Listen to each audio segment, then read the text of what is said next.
casamento. Desde o início da pandemia que o Brasil passou a registrar os maiores números de divórcios da sua história, tornando o coronavírus o maior causador de separações desde o teste de fidelidade de João Kleber. Só quem é da geração Z aí que não se lembra do estrago que as variantes Oliver e Márcia Imperator causavam nos relacionamentos. Esse quadro, que foi um fenômeno no início dos anos 2000, assim como o Tamanco da Tiazinha e a Papete do Seninha, testava a fidelidade dos parceiros, enquanto o apresentador João Kleber testava a nossa paciência, interrompendo o programa toda hora com seu famoso para! Ele tá amarradão nos beijos dela.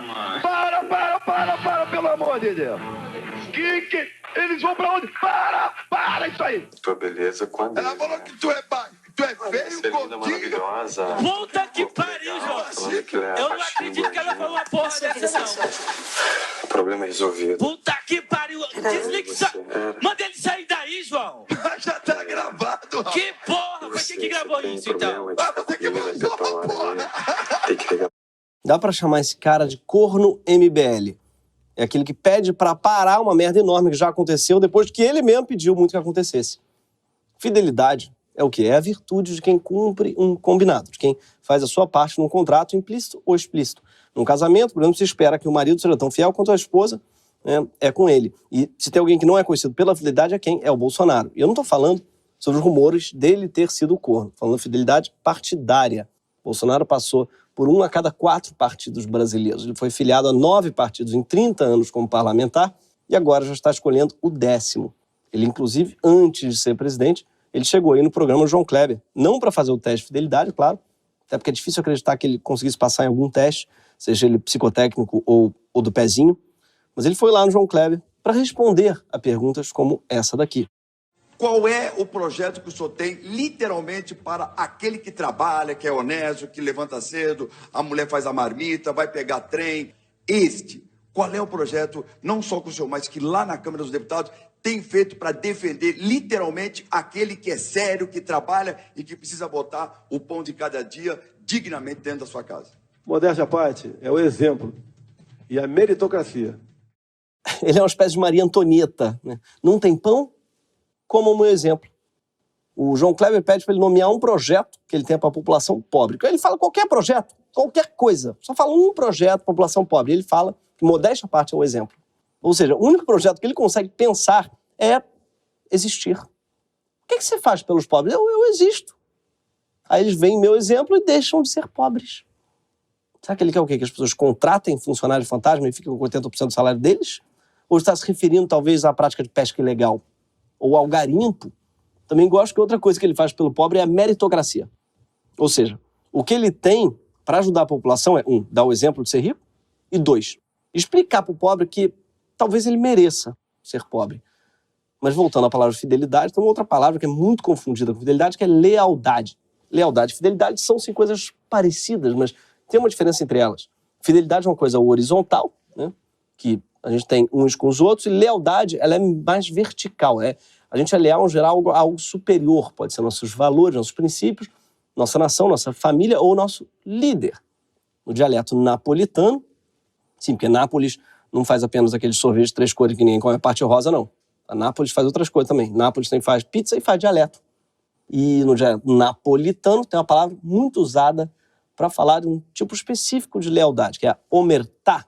Omertá é uma espécie de código de honra entre os mafiosos. Ou seja, os caras podem trucidar, esquartejar, extorquir, sequestrar, traficar, chacinar, mas nunca podem delatar ou trair o chefe. Isso é muito desonroso. Faltar com a lealdade é a falta mais grave que um mafioso pode cometer, punida geralmente com uma morte horrível para ele e para os parentes. Coincidência ou não, de uns tempos para cá, a lealdade parece também ter virado virtude mais valorizada no bolsonarismo. O teste de fidelidade supremo do bolsonarista agora não é mais o do João Kleber. É ser preso defendendo aquilo que o Bolsonaro diz. É ir para a cadeia em apoio ao mito. E uma prova disso é essa fotografia aqui, tirada na última grande manifestação bolsonarista, a de 7 de setembro. Essa imagem talvez seja mais emblemática do estágio atual do bolsonarismo. E hoje o programa vai ser sobre ela, sobre essa foto. O que significa esse homem batendo continência para o papelão e fazendo assim um papelão? Quem são esses dois homens? Trata-se de 2 heróis do bolsonarismo atual. mais precisamente 2 mártires, que foram parar na cadeia defendendo o Bolsonaro. Quer dizer, trata-se de um mártir e de um boneco de mártir. O sujeito está batendo continência para o boneco, desrespeitando o princípio bíblico de não adorar imagens, é o Fabrício Queiroz, ele mesmo apontado como operador do esquema de corrupção do Flávio Bolsonaro, que teria desviado milhões de reais da Assembleia Legislativa do Rio de Janeiro. Queiroz, o denunciado pelo Ministério Público pelos crimes de organização criminosa, peculato, lavagem de dinheiro e apropriação indébita. Queiroz, o que contratou familiares do miliciano Adriano da Nóbrega, e ao que tudo indica recebeu 400 mil reais dele. Queiroz, suspeito de vários homicídios na polícia e na milícia. Queiroz, o que não tem nenhum parentesco com o essa de Queiroz, apesar de ter, estar envolvido numa trama familiar mais complexa do que os maias, e de ter sido acusado de mais crimes que o padre Amaro. E essa piada, ela faria muito sucesso no curso de letras. Mas o Queiroz, ele não está sozinho na foto, não. Quer dizer, sozinho ele está, já que a companhia de um boneco, ela não faz você menos sozinho. Ou talvez faça, como bem comprovou Kleber Bambam e sua boneca Maria Eugênia na primeira edição do Big Brother. Mas quem é esse boneco para quem o Queiroz está batendo continência? Esse boneco é uma representação de ninguém menos que o grande herói bolsonarista. E nosso personagem de hoje, Roberto Jefferson. Ao contrário do Queiroz, que já foi solto, o Bob está atualmente em prisão preventiva sob a acusação de fazer parte de uma organização criminosa investigada pelo Supremo por ataques à democracia. Sim, por isso, ele assumiu a forma de um boneco na manifestação. Porque estar preso é o único motivo justo para mandar um boneco no seu lugar. Aécio Neves, por exemplo, não tinha essa desculpa de estar preso quando ele mesmo botou vários bonecos seus para tirar fotos com militantes na convenção do PSDB. Olha só que beleza, olha só o papelão do Aécio. Tadinho, o cara vai para a convenção do PSDB com uma esperança apenas. Conheceu o Aécio, chegando lá, virou pó. Não é a primeira vez que o Roberto Jefferson é preso. O RJ, assim como o Estado, o mesmo nome, ele é um fio condutor de quase todas as trambicagens de crises da política brasileira desde a redemocratização. Roberto é uma espécie de Forrest Gump da política nacional, um Zelig tropical e armado. Ele é, para ser mais preciso, ele é uma Nana Gouveia dos escombros das nossas instituições. Tal qual o Bolsonaro, Roberto Jefferson começou na carreira política sendo eleito no Rio de Janeiro não porque tinha grandes projetos para o Estado ou para o país, mas sim porque era alguém famosinho na TV e famosinho pelo talento para causar confusão. O eleitor carioca, ele vota no político já pensando na gritaria. Esse é o critério eleitor carioca. É bom de gritaria? Pô, ele lá. O Jefferson ganhou fama no programa O Povo na TV, a antiga TVS, que é o atual SBT. Infelizmente, ou felizmente, não sei dizer, quase nada dos arquivos desse programa foram preservados. A gente não encontrou vídeos com a participação dele, mas o programa ele tinha essa vibe aqui. O Povo na TV, a tribuna livre para você botar a boca no trombone e fazer valer os seus direitos. Informação, utilidade pública e prestação de serviço no programa mais polêmico da televisão. Sim, eles chamam um programa com o Sérgio Malandro de prestação de serviços com utilidade pública. Inclusive, quando aparece a utilidade pública, aparece a cara do Sérgio Malandro, que é a definição de algo que não tem utilidade pública. O que o Sérgio Malandro pode fazer de útil por você? Nada. Isso provavelmente é uma espécie de pegadinha do malandro, com certeza. Você ia perguntar qual era a utilidade pública, ele falava glu-glu, e aí. Além de Sérgio Malandro, também comandavam o programa o Wilton Franco, Wagner Monte e o próprio Roberto Jefferson. Nascido em Petrópolis, Jefferson se apresentava na TV como o advogado do povo, mesmo sem nenhuma procuração específica do povo. O programa ele é uma mistura do Aqui Agora com casos de família. Para você ter uma ideia do nível, hoje ele é mais lembrado por ter televisionado a morte de uma criança ao vivo. E você acha que o programa parou depois disso? Jamais. Quem pede para parar é João Kleber. O programa seguiu e esse caso é um desafio para a galera que gosta de falar que no tempo deles é que era bom. No meu tempo você transmitia a morte de criança na TV. Isso era outra coisa. Não tem essa baixaria de hoje em dia, não. O Povo na TV, esse programa, ele acabou no início dos anos 80 sob acusações de charlatanismo. Isso porque eles tinham um quadro em que um suposto curandeiro realizava supostas cirurgias espirituais em pessoas doentes ao vivo. O curandeiro e o apresentador principal, o Wilton Franco, foram presos em flagrante ao final de um episódio. Sorte do Jefferson que ele era só o advogado do povo e não do Wilton Franco. Roberto Jefferson usou a popularidade do programa para ser eleito o deputado federal mais votado pelo PTB do Rio, com 84 mil votos. Isso foi em 82.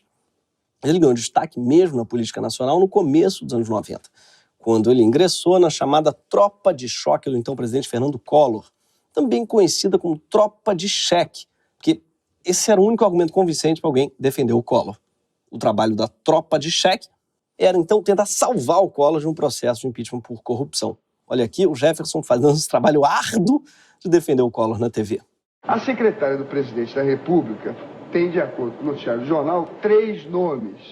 Por que até agora a CPI não pediu o seu indiciamento criminal? Não é verdade. Não é verdade. A informação está equivocada. Ela só tem um nome. Ana Scioli Maria Gomes. Ana Maria Scioli Gomes. Ela só tem um nome e um CPF. Para responder ao telespectador que dona Ana Scioli seguramente vai responder perante a justiça, porque ela não pode ter esse movimento bancário e os depósitos na conta dela, muitos são de CPF falso, fantasma, de estrangeiro que veio no Brasil, de pessoas que não existem, que é uma situação gravíssima para uma cidadã. Eu não discuto isso aqui nós vamos esclarecer na quinta-feira. Percebam que ele fez o João Kleber, não é? Ele parou, não sabia o que dizer e falou: a gente vai responder isso na quinta-feira, fica com a gente. Gosto também dele respondendo qual é o nome da secretária. Ela tem um nome só, é Ana Scioli, eita. E sim, o entrevistador era ele mesmo, Marcelo Crivella. E do outro lado do debate, quem estava era ele mesmo, o Zé Dirceu. Essa entrevista parece muito o início de uma piada. Estava o Crivella, o Zé Dirceu e o Roberto Jefferson. Estavam entrando no estúdio de TV.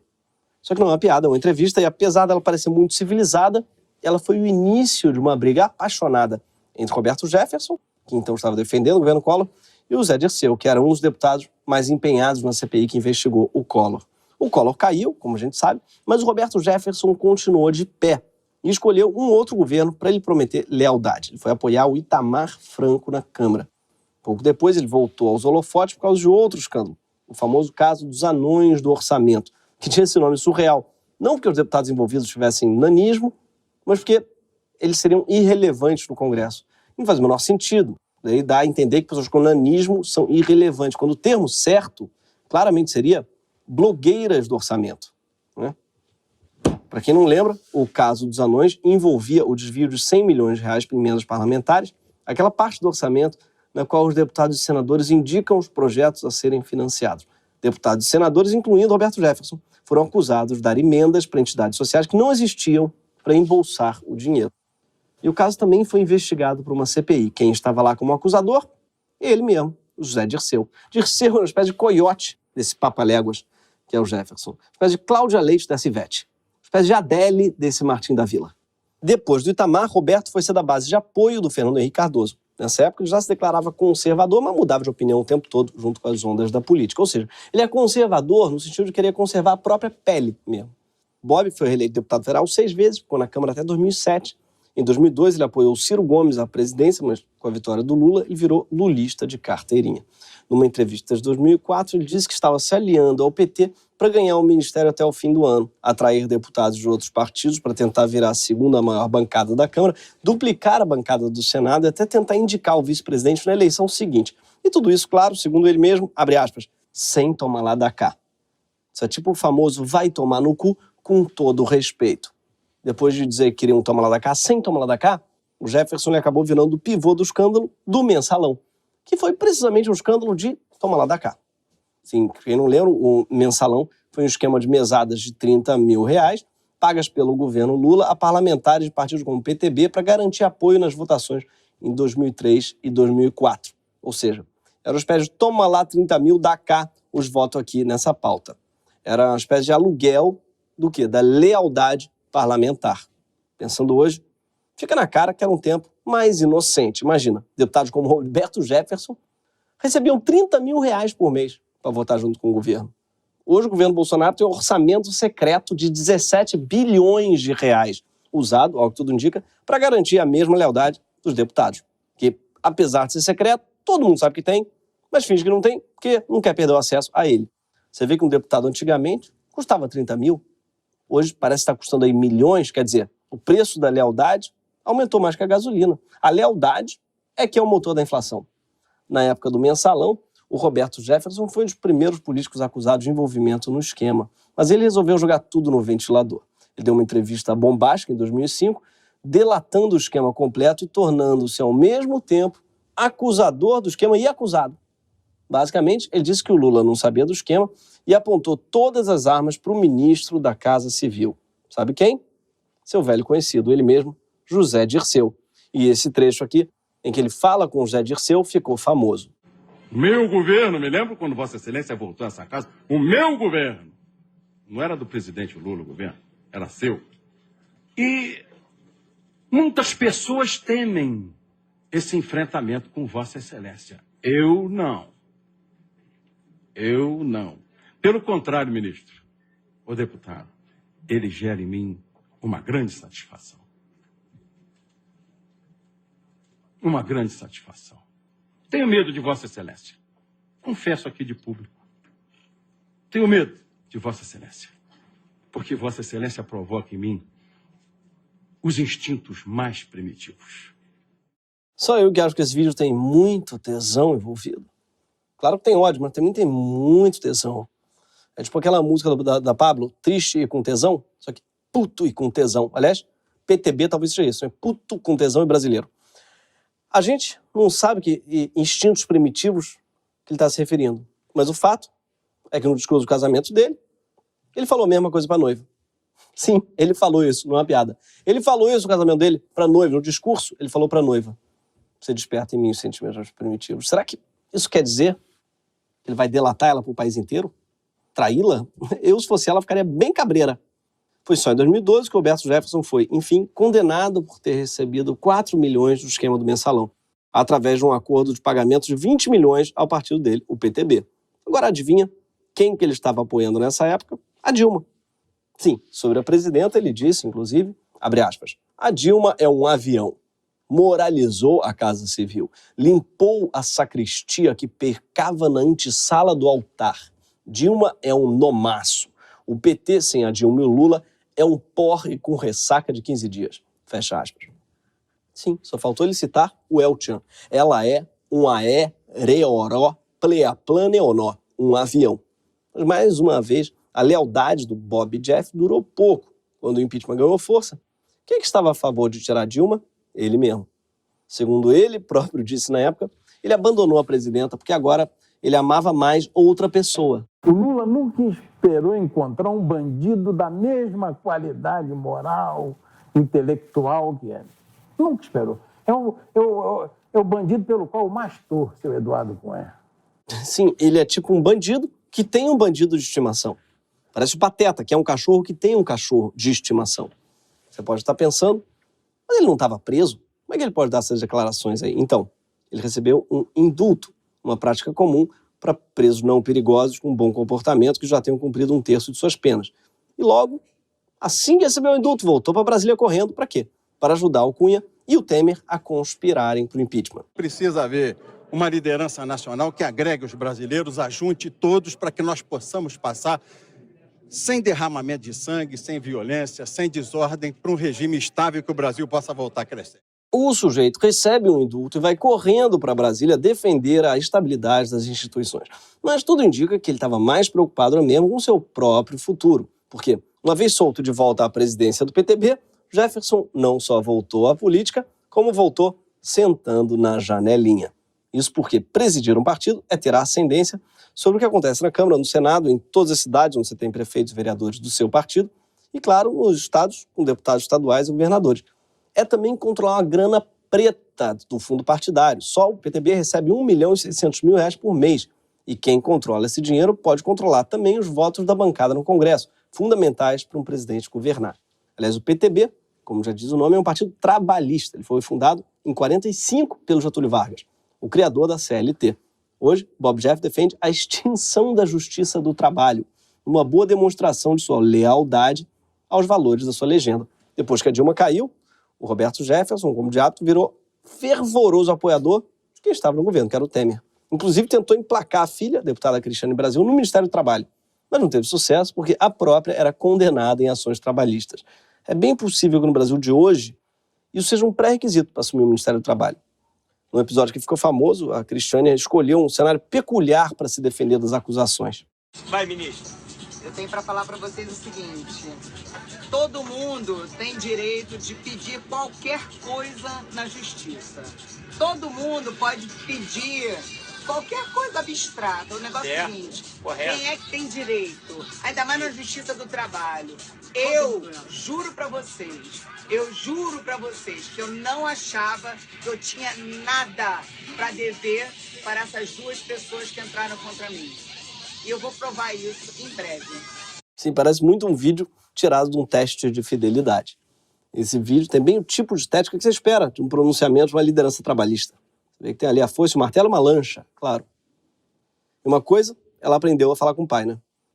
Eu vou provar isso em breve. O famoso segura. Isso vai ser provado em breve, a qualquer momento. No ano passado, quando o Bolsonaro começou a ter que agradar o Centrão para ignorar pedidos de impeachment, ele precisou negociar cargos com quem? Com o PTB. E quem estava lá? Roberto Jefferson, que então colocou de novo sua metamorfose em marcha e dessa vez virou bolsonarista.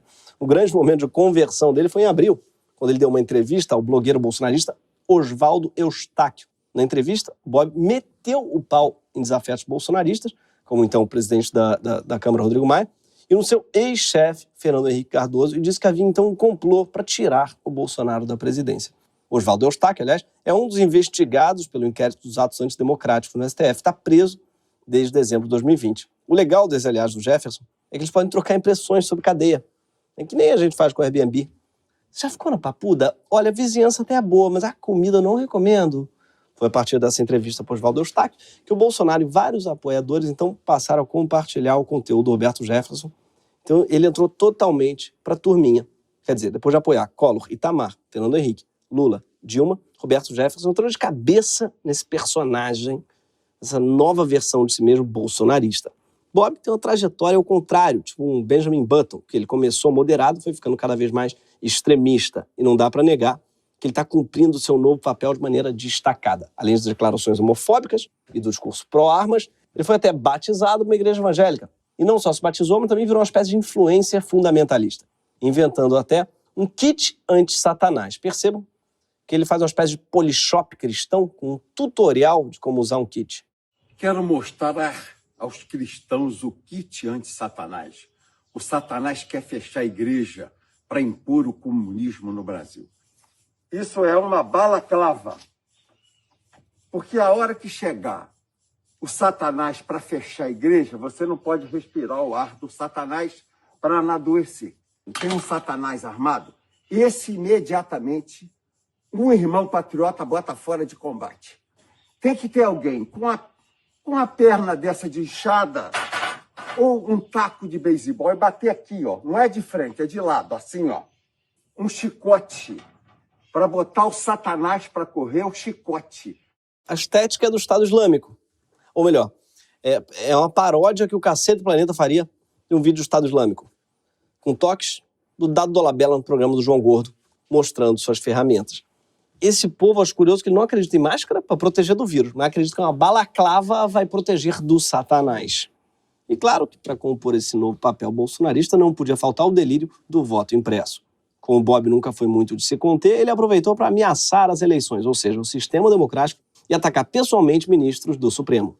Se não houver voto impresso e contagem pública de votos, não haverá eleição ano que vem. Barroso pode até zangar, bater o pezinho, né, Barroso? Mas se não tiver voto impresso e contagem pública, não terá eleição ano que vem. Sim, ele meteu uma trilha épica, botou um leão no fundo e chegou a cuspir no chão. Vocês perceberam? Que dá uma cuspida no chão para passar credibilidade. Só que até o cuspe é meio michuruca, é um cuspinho sem vazão, tá? Sem saliva. Ele mesmo, vê que ele tá meio seco por dentro. Sai nada. Ou seja, não intimidou, não funcionou.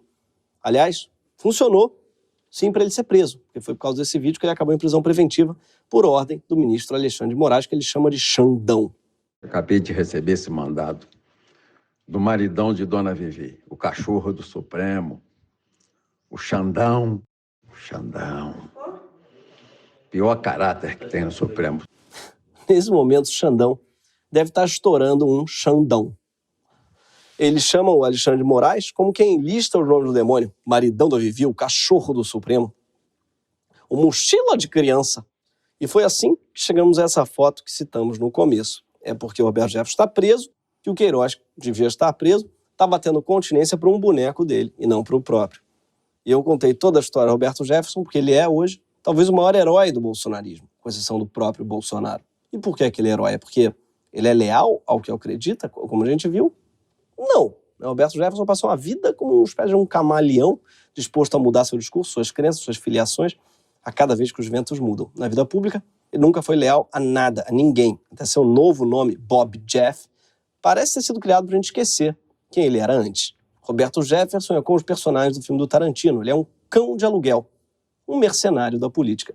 Seu partido, o PTB, parece estar para alugar, prestando serviço a qualquer governo que possa pagar. Então é meio bizarro ele ter virado um símbolo de lealdade, de honra, a não ser que seja a mesma lealdade, a mesma honra dos mafiosos italianos, a de não delatar o chefe. Só que o chefe dele parece não se importar muito. O Bob foi preso repetindo as mesmas palavras ofensivas do chefe, do Bolsonaro, contra o juiz do Supremo. Já Bolsonaro, quando o bicho pegou, ele não saiu em defesa do Roberto Jefferson, nem das milhares de pessoas que foram às ruas em apoio ao seu golpismo. Depois da manifestação de 7 de setembro, o que é que ele fez? Ele chamou Michel Temer para escrever numa carta que suas palavras, por vezes contundentes, decorreram do calor do momento. O aliado que fique sozinho na cadeia, onde possivelmente vai encerrar sua pitoresca vida pública. Foi um ato tão covarde de Bolsonaro que até Bob, acostumado a amores volúveis, achou que foi um pouco demais. Em seu nome, a executiva do PTB soltou uma nota reclamando da arregada de Bolsonaro e dizendo que não se transige com a tirania. É que a lealdade que Bolsonaro exige de seus apoiadores não é fidelidade, porque o contrato não é mútuo. Bolsonaro não parece ter lealdade por ninguém. Ele abandona os fiéis pelo caminho com uma facilidade enorme. Desde seu governo começou, a sua lista de amigos patriotas, que acabaram virando inimigos comunistas, não parou de crescer. Em menos de 3 anos, já caíram em desgraça Bebiano, foi quem lançou essa candidatura, Bivar, que lhe arrumou um partido, Joyce, sua deputada mais votada, Moro, seu super-ministro, Frota, defensor dos bons costumes, Major Olímpio, maior liderança da PM, o general Santos Cruz, e outros generais que ousaram discordar do líder. Todo mundo foi cancelado pelo bolsonarismo. Todo mundo foi expulso do panteão de heróis. E quem não foi cancelado foi simplesmente abandonado, como admitiu a militante bolsonarista Sara Giromini, depois de ter sido presa, acusada de comandar um acampamento para ameaçar o Supremo e chamar o ministro Alexandre de Moraes para trocar socos. Eu vou ter que levantar e vou ter que resolver os meus problemas. E não tem Bolsonaro para ajudar, não tem Damares para ajudar. Sim, ela, se tivesse assistido ao João Kleber, saberia que Bolsonaro não ajuda, ele só dá o exemplo. Semana passada, a deputada professora Daiane, uma ex-bolsonarista que ousou discordar de Bolsonaro, teve sua foto com uma mira telescópica no rosto, publicada por um dos filhos do presidente, com a legenda traidora nível hard.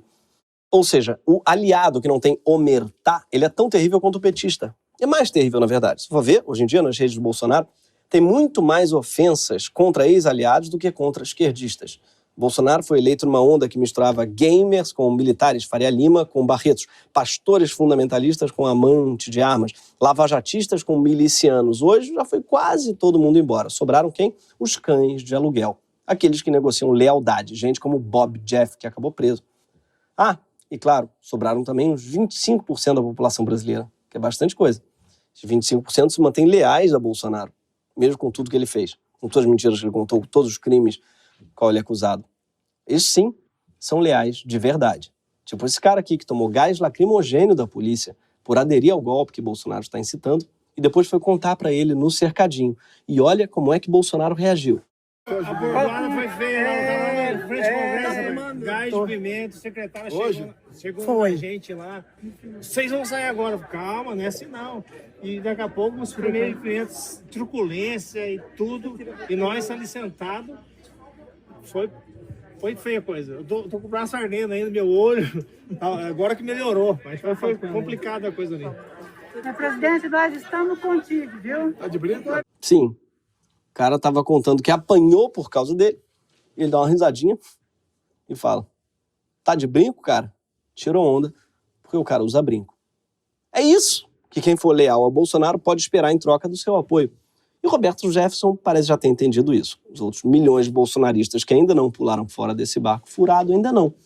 Nesse caso, talvez seja melhor ouvir o próprio Bolsonaro e seguir o seu exemplo, desistindo também. Ou acreditando em meritocracia e admitindo finalmente que Bolsonaro não merece a lealdade de ninguém. Esse foi o Greg News.